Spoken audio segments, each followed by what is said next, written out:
Welcome to Lunchtime Politics, reaching you live from Lagos, Nigeria. I'm Jeffrey Uzoma. Let's bring you up to speed with the biggest happenings in politics and the polity. Presidential candidate of the African Action Congress, AAC, a rights activist, Sowore, back in court for continuation of his trial amid tight security.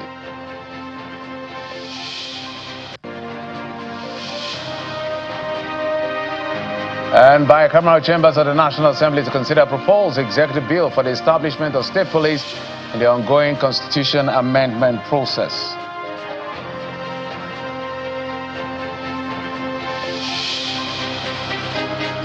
Let's begin with what has just happened, because Sowore appeared in court just moments ago amid tight security. But we can tell you, as we walk our devices from the court, that Sowore has been sent back to the Kuje Correctional Center as court fixes June the 30th to hear the appeal on bench warrant. But Justice Mohammed Umar of the Federal High Court had fixed June the 30th on motion filed by him seeking to vacate an order of the bail revocation. Justice Umar fixed the date after Sowore's lawyer, Raphael Adekole, moved the motion for stay of execution of the order, which was challenged by the counsel to the Department of State Services, Akinkolu Kehinde, SAN.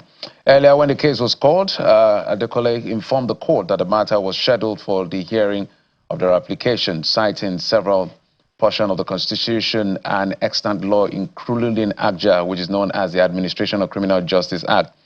Prayed the court for an order setting aside the order made on June 16, revoking the bail and issuing a bench warrant against the defendant due to his non-appearance in court on the said date and restoring the status quo before the date. According to him, the application was accompanied by a 25-page paragraph affidavit deposed to by Emmanuel Larry, urged the court to grant all prayers in the application in the interests of justice. Upon the receipt of the counter affidavit that the prosecution, Adekole said, the defense counsel or the defense filed another affidavit on 24th of June. The lawyer urged the court to discountenance the counter affidavit filed by the prosecution. And there were other back and forth as far as this particular case is concerned. So you can see Sowore in his T-shirt appearing in court earlier today as far as the issue of his revocation and bench warrant by Justice Umar is concerned. So we haven't even gotten into the core substantive issues that has to do with, I think that's to do with the calling the president a criminal. And today is going to be a conversation around security, state police, and all of that. I'm going to be talking with the Commissioner of Police about some of its efforts and the entire spectrum of what we're dealing with as a country from where he sits. Let's tell you that the president has transmitted a constitutional alteration bill to the Senate seeking the establishment of state police services as part of efforts to reform Nigeria's security architecture. The proposed legislation is designed to provide a legal framework for a dual policing structure in Nigeria, allowing states to establish and operate their own police services alongside the federal police.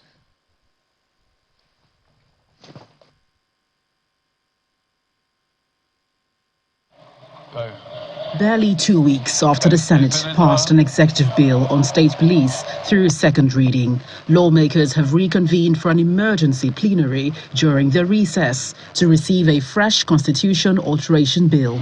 We have also distributed... The Senate President presents the bill seeking to amend relevant provisions of the 1999 Constitution to create a constitutional pathway for the establishment of state police services.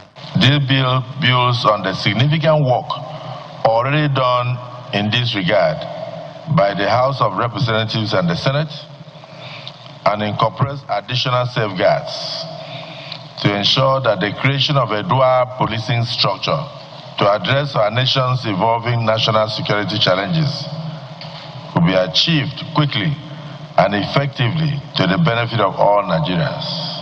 And I'm confident that the Senate will act quickly to consider and pass this bill. Against this backdrop, the Senate President tries to allay fears by underpinning the significance of community-based policing. Just read is referred to the Committee on Constitutional Review to present the report back to us tomorrow on Wednesday for further legislative action. And I've always emphasized that even the current governors will one day leave office. They should not be afraid of the state police that they created. And therefore, there will be a lot of safeguards. We need a minimum of 2/3 of distinguished senators to be able to vote on constitutional alteration. That means it is important for all of us to be here. And I know that members of public who elected us will also be interested in knowing those who actually participated in this constitutional responsibility. The issue of state police is an issue now that cuts across all political parties. As the push for state police gains momentum, lawmakers are expected to consolidate both proposals currently before the upper chamber on the next legislative day. From the National Assembly, Gloria Maidoki, Channels Television News. Well, the entire picture around the state police is about decentralizing the police structure such that policing, just like local government, is closer to the people, because the argument has always been that the policing is too central, so it's ineffective. Now, whether that's a panacea or an elixir to the security challenges we're facing, it depends on how it is implemented. In fact, some have even argued that it is not that that's the problem, it's the implementation of the one we have. But some have said, let's not throw away the baby and the bath water when it comes to state policing. Now, the proneness and the susceptibility for abuse or to abuse, you cannot totally erase it. Because sometimes the political class sometimes don't know how to manage these things. We've seen them do it with the local government. We've seen them do it with the state assemblies. So people are naturally apprehensive that governors will not use it against their political opponent. But we need to have an open-minded conversation as the pros and the cons as far as this is concerned. So we're looking at all of this, and it's going to be part of the conversation we'll be having today on the program. But let's tell you what the lawmaker, and I'm going to be highlighting some of the changes that the state police is bringing, different from what was in the Constitution. So this is literally a Constitution amendment. When it's done at the National Assembly level, it will go through the State Houses of Assembly to two-thirds majority, and then it becomes part of our ground norm. State police is established under Section 214. Police is established under Section 214 of the 1999 Constitution and as amended, and Schedule 3 is where you have some further detail on the operationalization. But there are bigger details. I will have time, if possible, to highlight them. But let's tell you how a lawmaker representing Kebbi South Senatorial District, Maidoki, is one of the opinion that the state police is not the solution to Nigeria's challenges. Speaking in our program, Politics Today, Mr. Maidoki says Nigeria has laws that needs to be practiced and that the true problem lies in the implementation of the said laws. You know, some of us that work in multinational company will always want best practice to be brought home. It's true. We realize that whenever best practice is brought here, something somehow we degenerated it and make useless and nonsense of it. The principles in themselves are not bad. But what we are saying is, saying we have laws, let's practice what we have first, so that we can see the difference and we can see the gap. Whatever is in the law today has no meaning, has not been practiced. So what is the guarantee that all alteration, anything can be practiced? So you don't believe in what the president No, I don't believe. You don't think it will work? No, I don't believe. You don't think it will fix our security situation? No, I don't believe so. I know you may not be able to respond to me directly. So do you believe that state police is going to solve the problem of national insecurity?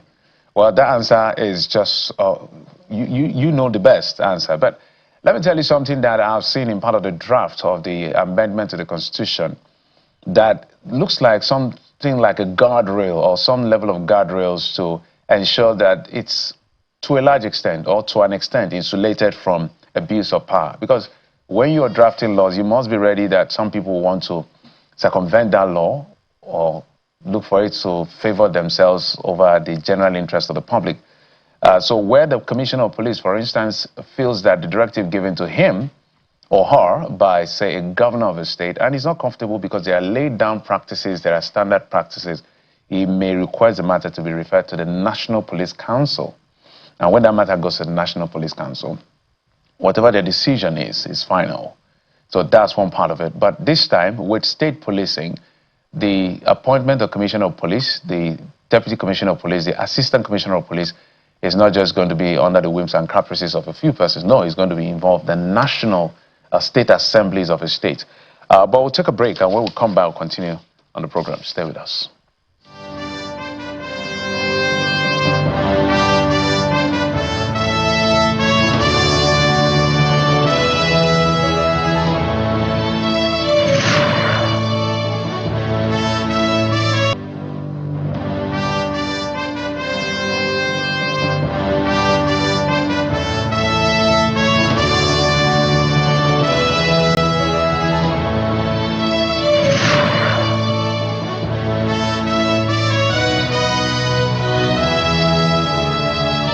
Sorted on the program, so we can have that robust conversation within the time we have. Intermittently, I'll be telling you of some of the highlights of the state police proposal, the draft of that proposal that has been considered, maybe clause by clause by the bicameral chambers of the National Assembly. One of the things they want to do as well is to the effect that grant and aid is to be provided to state police on the recommendation of the National Police Commission approved by the National Assembly, because the argument is that some states may not be able to fund the state police. So this is the way it's going to be. Whenever the state police thing is legislated upon and passed into law and it becomes part of our ground norm, maybe not every state will start implementing state police immediately. For those states, maybe the federal police is going to hold sway until they are able to set up. So a lot is going on in terms of the conversation around state police. But let's talk about the Lagos State Police Command that says investigation is progressing over a suspicious parcel containing live ammunition delivered to the managing director of First Bank, Mr. Oluwasegun Alebiosu. The Commissioner of Police, Lagos State Command, Mr. Tijani Fatai, spoke on the incident while addressing journalists at the command headquarters in Ikeja. Mr. Tijani asked that the parcel was earlier received by the MD's security guard before it handed over to him, but forensic investigations will determine the circumstances surrounding the delivery. This was intercepted by operatives of the tactical team while they were trying to move this out of Lagos State. We got the information and we swung into action.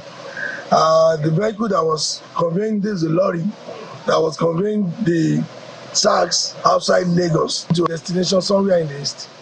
There we got information and they were intercepted, and those who were carrying it were arrested. They are presently with us and we are investigating. Not only that, we have cartons of drugs, various types of drugs that were moving together with the sacks of clothes. That is a military camouflage. Case is still under investigation and we are trying to unravel the brain behind all this. They are moving out of Lagos State, but we know with the trend of events in the country now, all over the areas where we have seen these bandits, we have seen them wear this uniform all over the place. Who knows what they want to do with this? Nobody can tell. So we are still investigating to get to the root of the matter for now. Trust me, for the next few days and weeks, and maybe more, the conversation around state police is going to be prevalent in the polity and in the media. Still in most of the headlines because of what we're dealing with as a country. Incidents of kidnappings, terrorism, and you know the rest. Let's bring in my guest. I'll be able to catch him now. The Commissioner of Police in Rivers State, Olugbenga Adepoju, he joins us virtually. CP, good afternoon. Welcome to the program. Thank you for having me. Yes, we understand that you had to catch up some emergency, but we're here now. Let's see the most we can do. Before we jump into the conversation around state police that is being considered by the National Assembly as proposed by the Senate, as proposed by the President. Let's talk about, I saw a video of you in some part of Rivers State dismantling roadblocks. From my understanding is that those roadblocks were not approved by the Inspector General of Police or the police force in this sense. So let's look at the facts. The mileage of the places where the roadblocks are, how many kilometers, how many roadblocks are there? And I think I even saw where some persons were interrogated. He said they are not police officers. Give us an idea of what this is all about.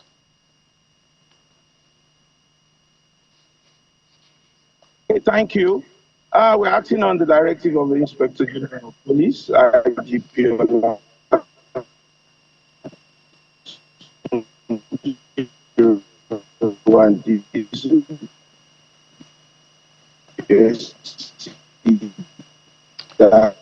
Oh dear. I'm not sure what that we should. The police CP, you can barely and also strategically position themselves on the road. CP, can you hear me? Discretionally search vehicles that Yeah, I can hear you loud. Yes, the network was actually distorting some of the things you said earlier. Maybe you can rephrase again because we're not hearing you. We're hearing just part of it. Okay, what I said is in compliance with the Inspector General's Police directive that we should not they should not mount roadblock. I mean, should not mount roadblock. They should have either motorized patrol or stop and search in which they will spread themselves professionally on the road and then flag down any vehicle that have been suspected for search without blocking or using any implement or whatever to block the road at all. And that's what we are complying with. We warned them, and we found out that some are using sticks, some are using tires to block the road, which is not approved.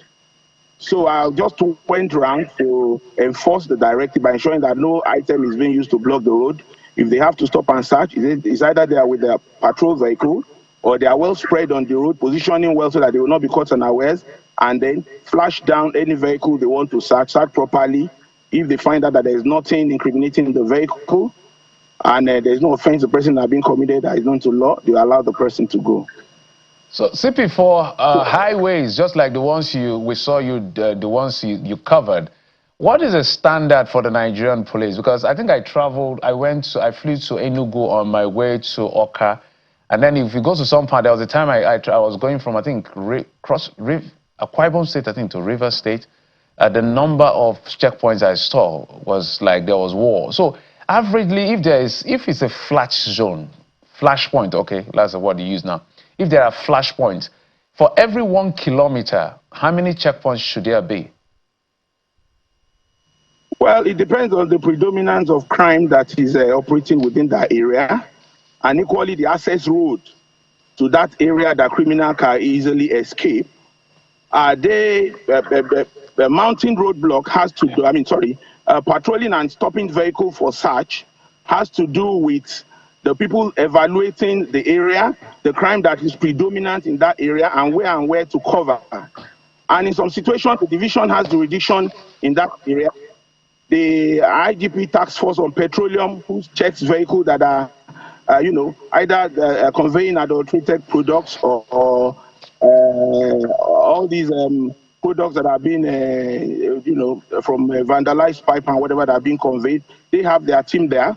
We have also the tactical teams that equally check on vehicles that are passing in those places.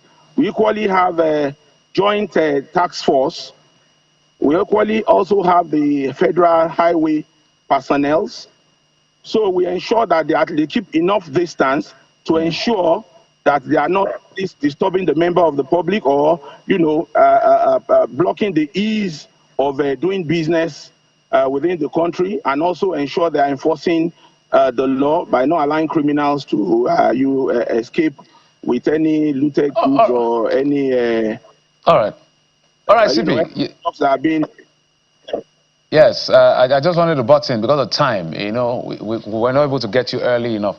Let's talk about the issue of state police. I'm just thinking just now that if the federal police were having all of this, things that you're trying to manage on the instruction of the Inspector General of Police, I think you can also highlight the fact that there are people that you saw that were not policemen. Maybe let me ask that. Did you see anybody that was part of the police team that was not a policeman?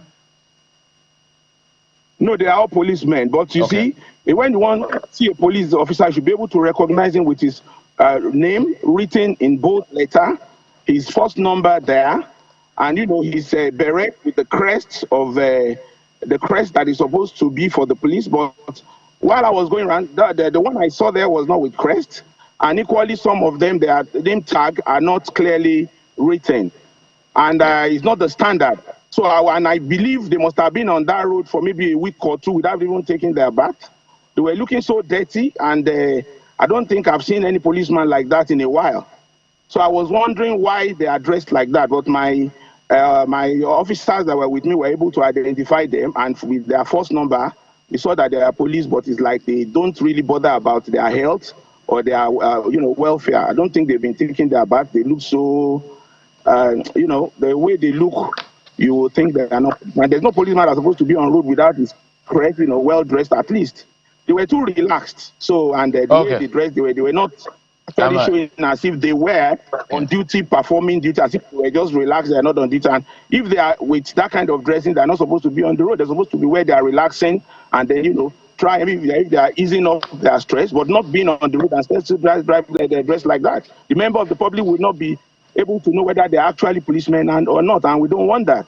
All right, so I'm happy it's coming from you, CP, so that when those altercation happens between those of us who are civilians and them, they don't think we're doing too much because we know basic standard. But let's talk about state police, CP. One of the things I've seen, I'm studying the draft of the amendment to the Constitution. It's still being considered, so all of this is not final yet. But now the state governors, on the recommendation of the, Service Commission and the approval of the MPC and the confirmation of the State Assembly, there's a lot of moving parts to making someone a CP now, more like a security of tenure. But what's your general impression of state policing? Some are saying, we have laws, it's implementation. Some are saying, look, this will make a difference. Where do you stand on this, CP? Well, the state police is a welcome idea, but the structure at which it will be, that it will be enforced is the issue. And I think we've written a communique on that, and probably on how it's supposed to be. The IG set up a panel in which they've come up with an idea of what it should look like, and I think it's into consideration.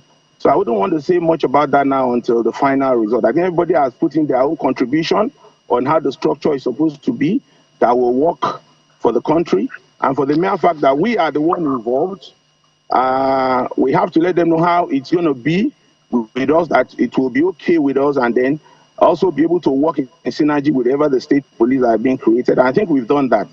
So we're waiting for the final result, and then probably it will kick off. So in winding down, CP, so I think this clear question, I don't know whether I answered it and I missed it. Do you think it's going to help policing generally to scale down the incidents we have, and then the pros will outweigh the cons as the concerns being raised by some persons in some quarters? Yeah, I think it will. It will. If the proposal we have sent in is followed, I think it will. Okay. All right, fantastic. So, yes, CP, as we begin to wind down, talk to us about where we may never be sure who is going to be in charge of policing in Rivers State during the elections that are coming.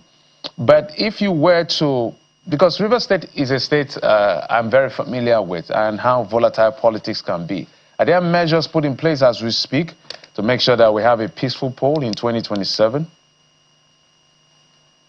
Yeah, there are a lot of measures that have been put in place.